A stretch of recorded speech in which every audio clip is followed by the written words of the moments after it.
Selamat pagi, rekan-rekan sedama sekalian, serta adik-adik yang berbahagia.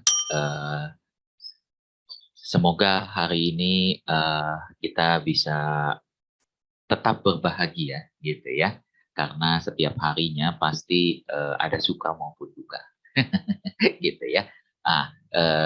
Tetapi kesempatan berkumpul selalu di Puja Bakti online ini di Gema Budi Sawalokita Suara, kami harapkan merupakan sebuah kebahagiaan tersendiri bagi Anda semua. Mengapa demikian? Karena kita puja baktinya betul-betul di surga. Kita di awan. Katanya apa? Katanya film-film gitu ya, film-film Sun Gokong itu segala macam, surga selalu adanya di awan gitu. Padahal belum tentu juga di awan, nggak ada yang tahu. Makanya kenapa orang sembahyang pada ngarah ke awan juga. Musik juga sebenarnya. Kalau neraka selalu di bawah, di got gitu. Jadi yang di bawah itu selalu konotasinya jelek, yang di atas itu selalu bagus gitu. Padahal enggak juga. Kalau ada orang meludah dari atas, jelek juga kan. Dus. Makan tuh ludah. Jadi yang ke atas tuh gak selalu bagus. Gitu ya. Nah, saudara-saudari sedama sekalian yang berbahagia.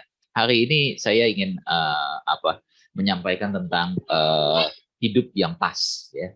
Hidup yang pas. Rekan-rekan sedama sekalian yang berbahagia, tadi di awal saya menyatakan bahwa semoga Anda semuanya senantiasa selalu berbahagia gitu ya. Nah, kebahagiaan itu diperoleh dari hidup yang pas. Gitu ya. Wah, hidup yang pas kok Erik ya. Berarti hidupnya sederhana dong kok. Wah, nggak punya apa-apa dan segala macam gitu ya. Itukah yang dimaksud dengan hidup yang pas gitu? Oh, bukan itu saja maksudnya. Hidup yang pas itu adalah semisal pas lagi kesepian. Wah, kesepian. Pas ada yang nemenin. Hidup yang pas. Iya kan? Pas kok Andi pulang kerja gitu. Aduh, pegel ya badan ini ya segala macam. Pas ada yang mijitin. Itu hidup bahagia tuh. Segala sesuatu itu pas. Tepat pada waktunya gitu loh ya. Nah, itulah hidup yang pas. Itulah hidup yang pas. Definisi hidup yang pas itu seperti itu. Yang saya maksud. Jadi bukan hanya hidup sederhana gitu ya. Nah, tetapi ketika hidup sederhana lalu Anda Anda pas dengan kehidupan seperti itu, nah pas juga tuh.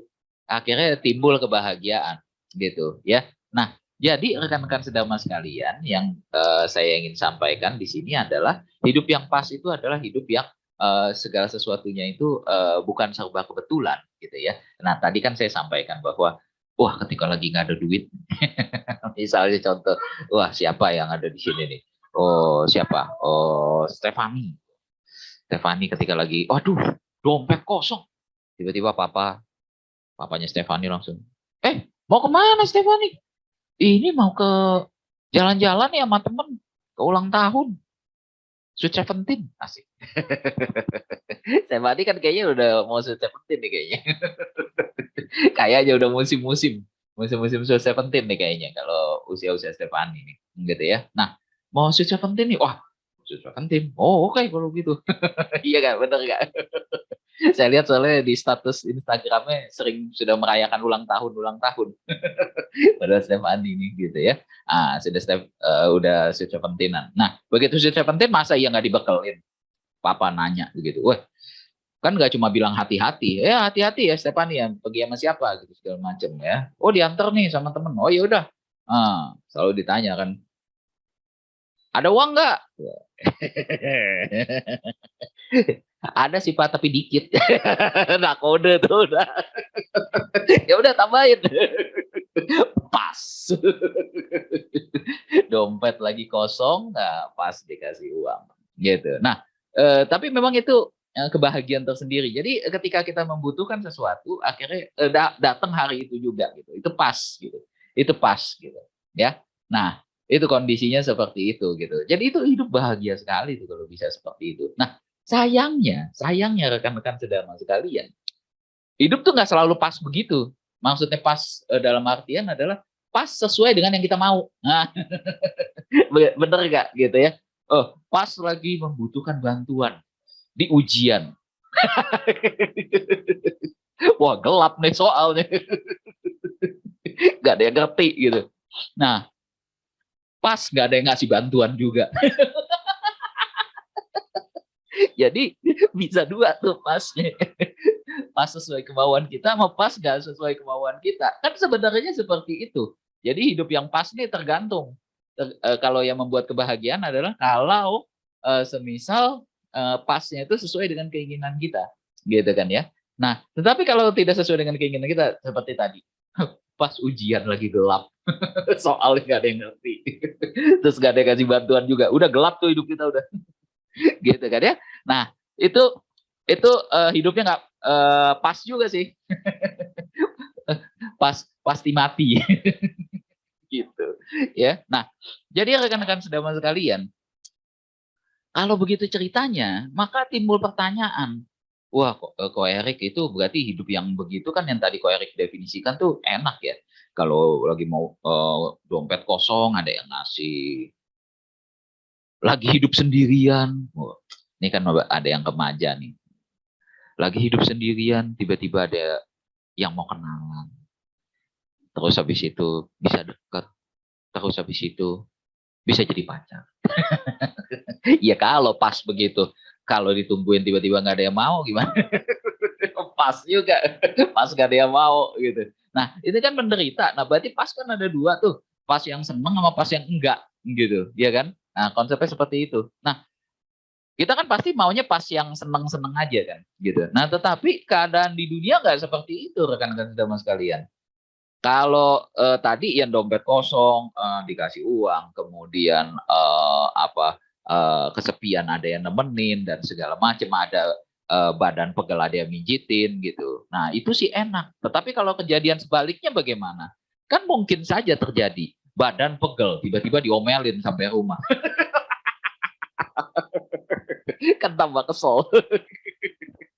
Wah gitu kan. Wah siapa yang ada di sini misalnya siapa saya gitu misalnya pulang udah capek bawa kemana-mana apa segala macem udah udah kerja seharian pannya dipijitin malah diomelin dilempar sendal.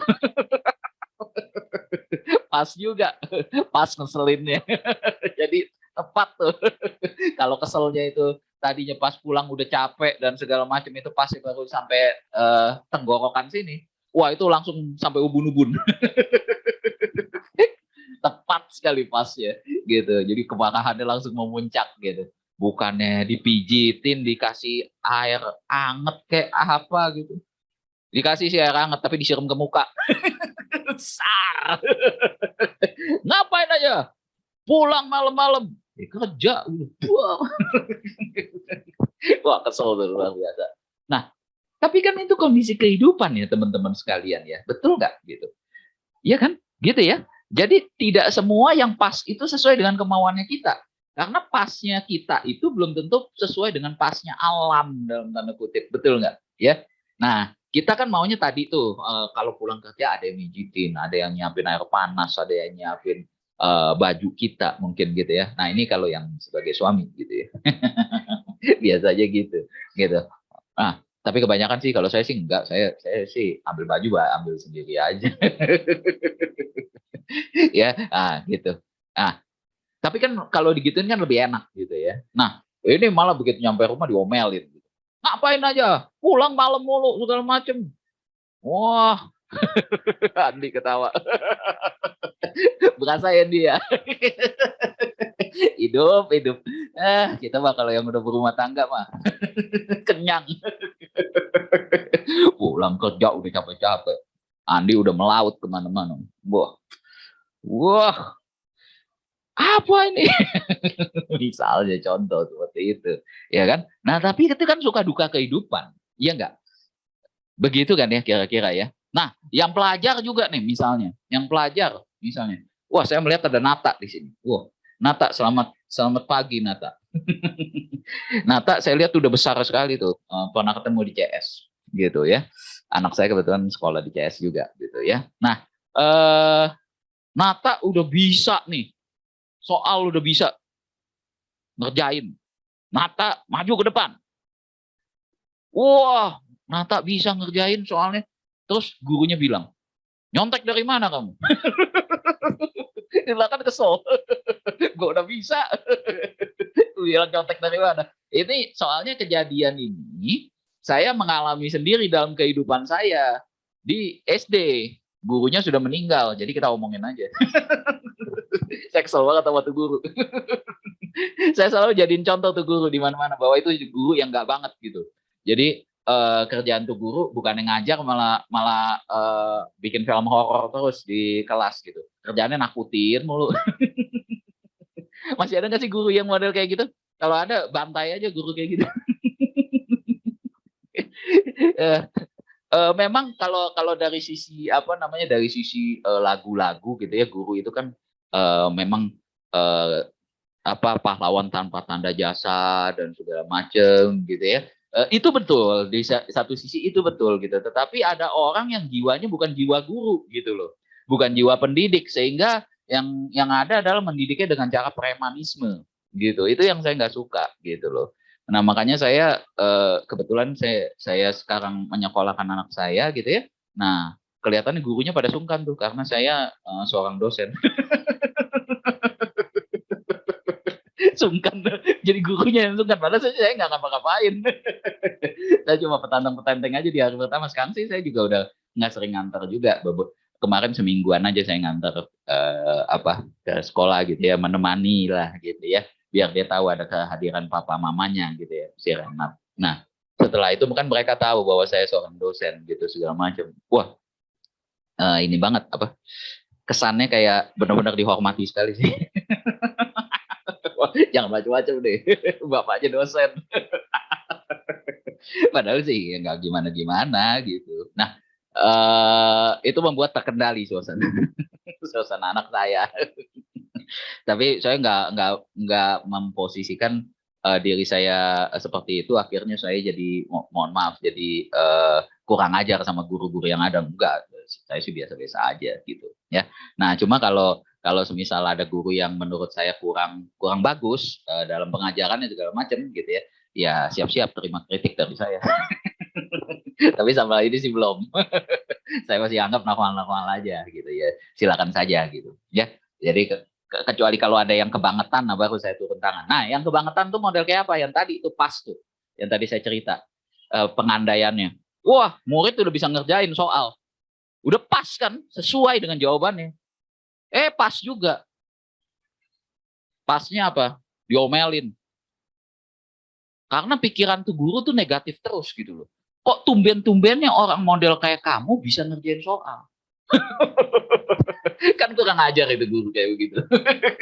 Ya kali dia tobat gitu, dia ngeles di mana gitu segala macam jadi bisa. Apresiasi dong. Gitu kan. Masa langsung pikirannya nyontek? Ya kalaupun benar memang nyontek ya udah bagus juga. Bagusnya dalam artian dia udah usaha loh. Nyontek kan usaha. Bener nggak Andi? Wah, ajaran sesat nih kayak gitu. Nyontek tuh kalau keahliannya nggak tinggi, ketahuan loh. Butuh keahlian nyontek itu. Iya nggak? Jadi nggak sembarangan nyontek itu. Gitu. Timingnya harus pas, betul. Jadi harus pas. Dimana ketika guru lagi nggak lihat, set, dengan cepat mata memandang, bus. Itu. Jadi nyontek pun butuh keahlian, gitu. Jadi jangan meremehkan, gitu. Terus nuduh langsung nyontek ya. Seandainya benar juga, Anda bisa buktiin dari mana dia nyontek. Iya kan gitu. Anda kan nggak bisa buktiin kalau dia nyontek, gitu kan ya. Nah, jadi itu pasnya pas nggak enak, gitu ya. Nah, konsepnya seperti itu ya. Nah, jadi hal-hal yang tadi saya ceritakan itu adalah merupakan perbandingan di dalam kehidupan kita bahwa kita pasti maunya pasnya yang enak-enak gitu. Pas kesepian ada yang nemenin, pas lagi butuh duit ada yang ngasih gitu.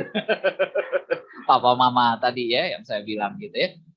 Pas lagi butuh pencerahan, pas lagi butuh pencerahan, dengar-dengar ke GBA nih segala macam. Wih, pas cerah juga. Misalnya contoh gitu.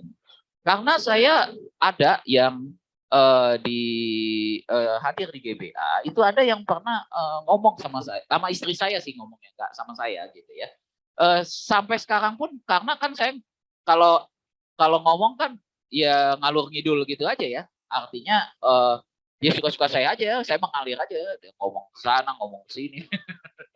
Saya ngomong nggak perencanaannya langsung muter aja di kepala. Makanya saya kalau ceramah kan nggak pernah pakai slide. Kalau ngajar pakai slide gitu ya. Nah, tapi kalau ceramah nggak usah pakai slide gitu. Takut kaku jadi kesannya gitu ya. Nah, jadi semuter di pala saya aja gitu. Nah, ada umat yang sekarang sudah menikah itu ada yang pernah ngomong begini ke istri saya. Dia bilang katanya ada satu pernyataan Ko Erik yang lu juga nggak perlu tahu pernyataannya apa. Itu sampai sekarang menjadi pedoman hidup gua.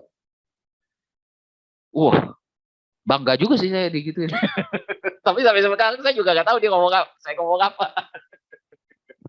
Iya kan? Ya tapi nggak apa-apa. Berarti kan apa yang saya sampaikan adalah apa yang dia sampaikan oleh Sang Buddha juga.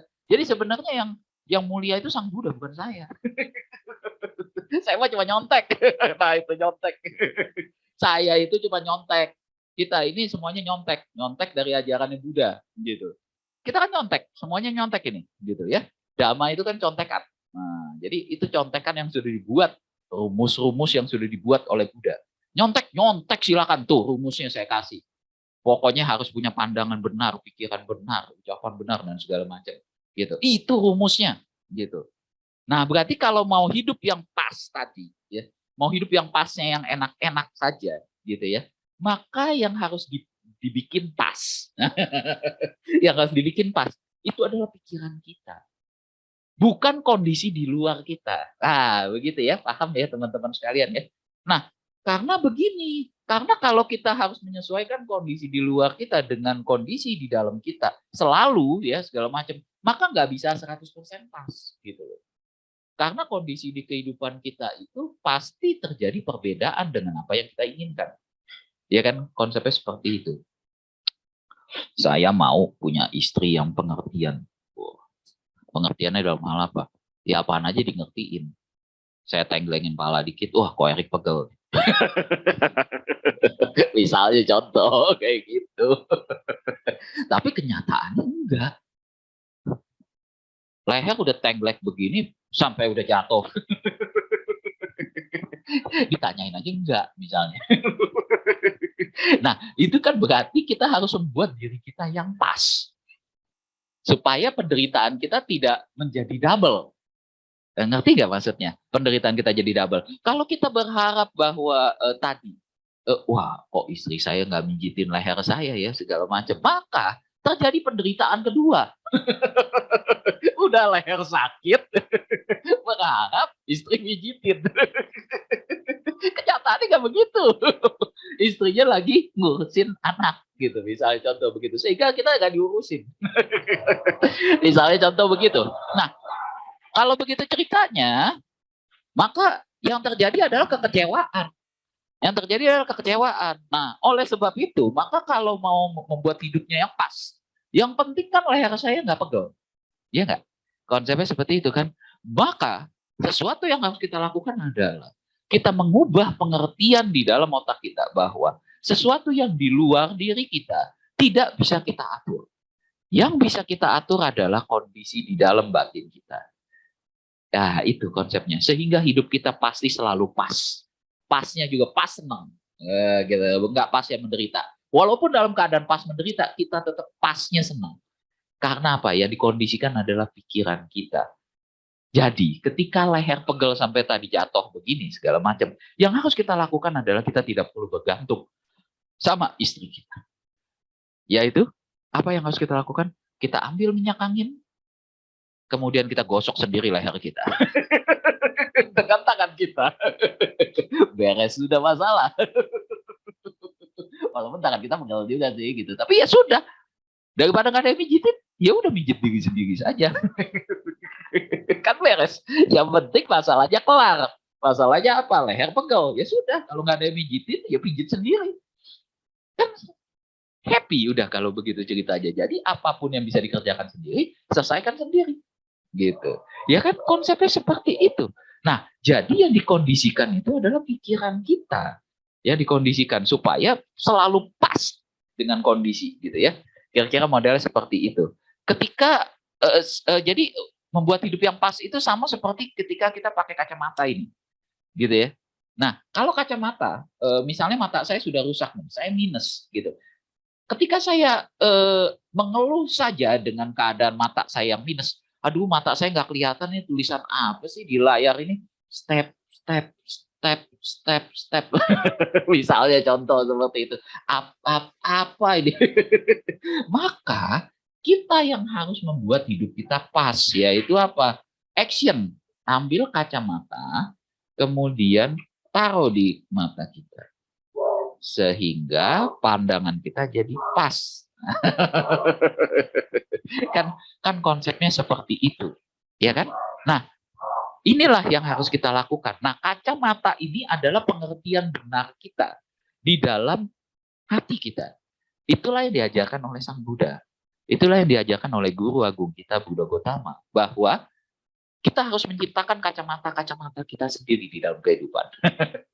Gitu ya, supaya membuat hidup kita pas. Pas lagi mau butuh duit, papa tetap nggak ngasih. Ya sudah, kalau begitu kita yang harus membuat hidup kita pas. Yaitu apa? Cari duit sendiri. Endorse segala macam, cuma pasang foto di Instagram, tiba-tiba ada yang like, terus ada yang endorse. Dapat duit deh. Beres. Jadi tidak perlu bergantung sama orang tua. Kan konsepnya seperti itu. Gitu. Banyak loh anak-anak sekarang yang modelnya seperti itu gitu ya, dengan kreativitasnya segala macam akhirnya bisa gitu. Makanya kemarin ada obrolan saya sama istri saya, Ko Erik, nanti kalau TK ya masih ada pemakluman kelihatan guru-guru. Anak saya si Renat tuh kan anaknya mulutnya kan ceremes sekali gitu ya. Nanti kalau SD gimana ya? SD kan sistemnya anak tuh harus duduk diam, dengerin, nggak dengerin tabok pak. Nah saya bilang kalau dia masih kayak begitu sistemnya segala macam, guru SD-nya saya samperin. Saya bawa kartu saya dosen psikologi. Rasain lo. Nah disitulah baru gue pamer. Rasain lo. Gue pantau lo. Nah ngajar kayak begitu tuh udah nggak zaman. Ya udah nggak zaman. Dari dulu sih sebenarnya juga udah nggak bener sih ngajar kayak begitu. Duduk diem ya. Kalau begitu ceritanya ngajar patung aja. Iya gak? Ngajar manusia suruh duduk diem coba. Gimana coba? Mau ngapain? Ngajar manusia, ya ngajar manusia. Atau ngajar makhluk hidup apapun lah. Ngajar anjing. Suruh, ya shake hand, shake hand. Misalnya contoh seperti itu. Maka dia kan pasti lari-lari. Dia pasti lari-lari gitu. Nah, walaupun Anda ya dilatih dulu gitu. Kan butuh latihan. Konsepnya seperti itu. Gitu kan ya. Nah, jadi bukannya saya nggak setuju belajar tertib ya gitu. Tetapi kalau ngungkapin ide aja nggak boleh, belajar apa kayak gitu. Misalnya si Renat ngoce macam-macam segala macam, terus dia bilang, mau ngoce apa sih? Berisik, goblok. Ya udah, kalau udah begitu ceritanya dia stop, dia nggak akan, terus habis itu dia goblok beneran. Itulah yang terjadi gitu sama pendidikan kita gitu loh, ya kan, rekan-rekan sedama sekalian. Makanya kalau misalnya ini sekalian deh, saya coba-coba ya. Oke. Nah, ini ya. Kalau misalnya, saya seperti guru. Anda semua di sini disuruh gambar pemandangan. Pemandangan. Maka Anda pasti gambarnya itu semua secara kompak gambarnya begini. Iya, ada jalannya. Di sini ada apa nih namanya? Ada padi-padi, ya kan? Nah, matahari selalu di tengah, coy. Nah, gambar burung juga sudah terkondisi tuh. Gambar burung harus begini ya. Ini selalu tuh kayak gitu tuh, ya. Selalu kayak begini. Inilah yang namanya gambar pemandangan, ya. Saking nggak kreatifnya tuh. Saking nggak kreatifnya. Udah, close lah. Iseng aja. Itulah efek karena belajarnya itu sambil apa? Belajarnya itu disuruh diem. Diem ya, perhatikan Bapak Ibu guru ya. Nah, itu pembelajaran yang sudah nggak pas lagi dengan kondisi. Karena semua orang itu maunya itu berkreasi. Biarkan pikirannya itu dia mengungkapkan ide-idenya dia, begitu. Ya kan? Kan konsepnya seperti itu gitu loh. Masa konsep gambar pemandangan, pemandangan loh. Pemandangan bisa aja pemandangan laptop ini lagi ngezoom dia gambar pemandangan juga loh. Nah, tapi saking apa namanya guru-guru itu saking nggak kreatifnya gitu loh. Itu pemandangan aja tuh dibikin gunung dua. Saya pernah ngetes gitu. Ya gambar pemandangan, wah otaknya semua gunung dua semua. Itu tuh doktrin dari guru TK tuh. Itu tuh. Pemandangan tuh gunung dua gitu. Emang pemandangan di dunia ini cuma itu apa? Itu saking gak kreatifnya tuh otak kita. Gitu loh. Itu pendidikannya. Nah, jadi saya nggak mau tuh mendidik anak saya kayak begitu tuh. Nggak setuju saya. Nah, makanya kalau anak saya bawel terus dibilangnya nakal segala macam, saya samperin gurunya. Saya kasih teori psikologi pendidikan. Rasain dulu. Gitu. Disitulah baru saya turun tangan. Kalau masih menurut saya masih wajar-wajar aja, saya nggak mau menunjukkan bahwa saya dosen dan segala macam. Gitu. Ya, nggak mau belagu lah gitu istilahnya. Tapi kalau udah disengat, nah, baru saya tunjukkan bahwa saya bukan orang biasa. Tapi orang yang biasa-biasa saja. Gitu ceritanya. Nah, jadi tips yang tadi saya sampaikan bahwa membuat hidup yang pas itu adalah kita harus mengkondisikan pikiran kita, mengkondisikan batin kita untuk menyesuaikan dengan keadaan di sekitar kita. Wah, saya lagi butuh air dingin. Airnya nggak ada yang dingin nih, gimana segala macam. Ya udah minum air yang ada aja dulu gitu. Kalau mau nunggu sebentar ya sudah air masukin kulkas kan beres. Cuma harus nunggu dikit gitu kan, nunggu sebentar sabar gitu.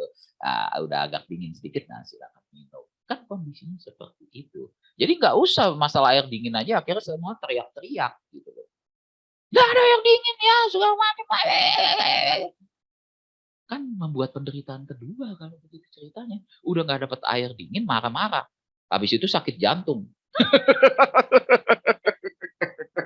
Bawa ke rumah sakit, rugi miliaran, rasain dulu. Pasang ring. Ring jantung bocor gitu. Misalnya contoh seperti itu. Gara-gara permasalahan air dingin. Ya kan konsepnya seperti itu. Nah, apa nggak rugi berkali-kali itu kayak begitu? Cuma permasalahan air dingin akhirnya pecah kemana-mana gitu. Ya kan konsepnya begitu kan? Nah, di dalam kehidupan juga seperti itu gitu. Nah, jadi karena hidup tidak selalu pas dengan apa yang kita inginkan, maka hidup yang pas itu adalah hidup yang berbahagia. Nah, siapa yang harus ngepasin? Yang harus ngepasin adalah diri kita sendiri. Gitu. Ya, sama seperti tadi pakai kacamata atau Anda pakai baju lah. Ada baju bagus. Ini terutama yang perempuan. Bener nggak tuh? Ini ada Ko Haris. Wah, ini baju nih. Bagus nih. Wah, kayaknya cocok nih, Mbak. Di saya bagus nih kayaknya. Dipakai, set. Terutama yang wanita ya. Set, dipakai. Wah, kekecilan. Atau nggak pas gitu di badannya. Jadi jelek gitu. Itu yang disalahin bajunya tuh. Bener ya tuh. Yang disalahin bajunya. Ini bajunya jelek nih. Bukan bajunya yang jelek. Badan lu. Baju mah dia nggak salah, ukuran ini cuma segitu. Begitu dipakai kok nggak muat, ya memang nggak muat. Cari, nah supaya ngepas bagaimana? Ya tanya dong, ada nggak ukuran yang lebih besar? Lah ya kan begitu. Ya kan konsepnya seperti itu. Kalau masih nggak ada juga di toko itu segala macam. Nah, ke tukang jahit, ya kan? Ke tukang jahit diukur, dipasin modelnya, saya mau model yang kayak begitu segala macam, dibikinin khusus Anda, jadinya pas untuk kehidupan Anda. Ya kan konsepnya seperti itu, rekan-rekan sedama sekalian. Jadi ke desainer baju dah jadinya, ya supaya pas di badan. Ya kan konsepnya seperti itu. Nah di dalam kehidupan juga begitu. Jadi jangan disalahin bajunya, jangan disalahin bajunya. Bajunya nggak pas sih, memang nggak pas. Orang itu bukan ukuran Anda. Ini adalah baju yang dipakai oleh Lady Diana. Ya, ya kan, Lady Diana gitu ya. Wah, dipakai sama Anda. Wah, cuma sampai dada. Nggak pas. Wah, bajunya jelek. Enggak, badan lu beda sama Lady Diana. Tahu diri lah. Mohon maaf, badan kita big gitu, badannya Lady Diana kecil begitu, ya nggak pas untuk Anda. Ya misalnya contoh seperti itu. Nah, kita yang harus membuat pas. Nah, jadi makanya ke desainer, tolong dong bikinin model baju kayak Lady Diana dengan badan saya. Tetap nggak pas sih. Lady Diana aja big. Tapi ya kalau mau model kayak begitu ya udah itu model Anda. Ya kan begitu. Karena data Anda ya begini. Badannya segini. Jangan disamain. Nah, kalau Anda mau pasin kayak Lady Diana ya Anda diet dan segala macam supaya badannya sama gitu. Itu pun belum tentu pas juga gitu. Anda bukan Lady Diana. Jadi jangan mencoba menjadi diri orang lain. Jadilah diri sendiri gitu. Ya, menjadi diri orang lain tuh nggak akan selesai-selesai gitu ya. Makanya Buddha Gotama itu adalah Buddha Gotama. Buddha. Buddha itu adalah gelar. Jadi bukan monopoli dari Buddha Gotama. Siapapun boleh menjadi Buddha, asalkan mampu mengatasi rintangan-rintangan batin. Ya kan konsepnya seperti itu. Iya kan? Ya, konsepnya seperti itu. Jadi kekotoran batin hancur, akhirnya juga bisa membuat diri kita menjadi Buddha juga, gitu. Nah, demikian yang saya bisa sampaikan rekan-rekan sedama sekalian. Semoga bisa memberikan pencerahan pada kita siang hari ini bahwa hidup yang pas itu adalah hidup yang berbahagia. Nah, bagaimana supaya hidup itu supaya pas? Hidup supaya pas itu adalah kita, batin kita yang menyesuaikan dengan kondisi di luar kita. Jangan orang luar suruh nyesuaiin kita. Nggak akan ketemu. Nggak akan ketemu. Kita yang harus menyesuaikan dengan kondisi sekitar. Ya kan konsepnya seperti itu. Ya kan? Nah, jadi sekarang semua orang sudah pakai gadget. Gimana dong? Wah, saya nggak mau saya tetap pada pendirian saya. Ya udah, ya udah, mati. Nggak bisa ngapa-ngapain gitu. Semuanya sekarang udah tapping begitu segala macam. Nah, itu kita harus menyesuaikan. Tidak bisa enggak ada pilihan lain gitu. Iya kan? Ya, modelnya seperti itu gitu loh. Nah, jadi eh, eh, kakak saya, mohon maaf nih. Kakak saya itu selalu kalau sekarang sih udah enggak terlalu ya. Dulu yang masih ketat-ketatnya, semua diperiksa di Peduli Lindungi segala macam. Itu nggak bisa masuk loh. Nggak bisa masuk loh. Karena kakak saya itu apa? Waktu itu sempat dia belum install Peduli Lindungi dan segala macam. Akhirnya kan dia nggak bisa masuk. Nggak bisa masuk mall gitu. Ya mau gimana? Ya, peraturannya kayak begitu gitu kan ya. Nah, kalau mal-mal yang besar-besar tetap Anda nggak bisa masuk gitu. Kalau mal kecil sih masih bisa masuk ya. Gitu. Nah, tapi kalau mal-mal besar Anda sudah bisa masuk gitu. Ya. Nah, karena konsepnya sekarang sudah seperti itu pengamanannya dari virus ya. Nah, konsepnya seperti itu ya. Nah, jadi semoga Anda semua bisa membuat hidup Anda menjadi pas. Bagaimana caranya? Pikiran kita lah yang harus dibuat pas, yaitu pikiran kita dengan penuh pengertian yang benar. Ya, dengan penuh pengertian yang benar melihat bahwa kondisi di dunia luar tidak akan bisa selalu sama dengan apa yang kita inginkan. Nah, oleh sebab itu maka kita yang harus menyesuaikan dengan kondisi yang ada. Begitu. Nggak ada air panas, ya sudah. masak dulu. Makan beres. Nggak usah marah-marah gitu. Tunggu sebentar, duduk dulu. Air panasnya sudah mendidih, nah baru tuang. Kan beres. Gitu ceritanya ya. Nah itu ya. Wah mau air panas, masak dulu. Kompornya pas gasnya habis.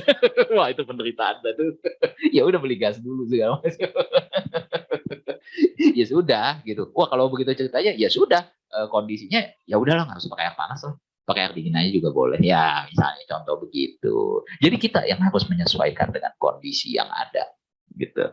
Ya. Nah, demikian yang bisa saya sampaikan. Semoga memberikan pencerahan kepada rekan-rekan sejamaah sekalian hari ini untuk membuat hidup Anda semua menjadi pas di setiap keadaan di dunia. Bagaimana caranya?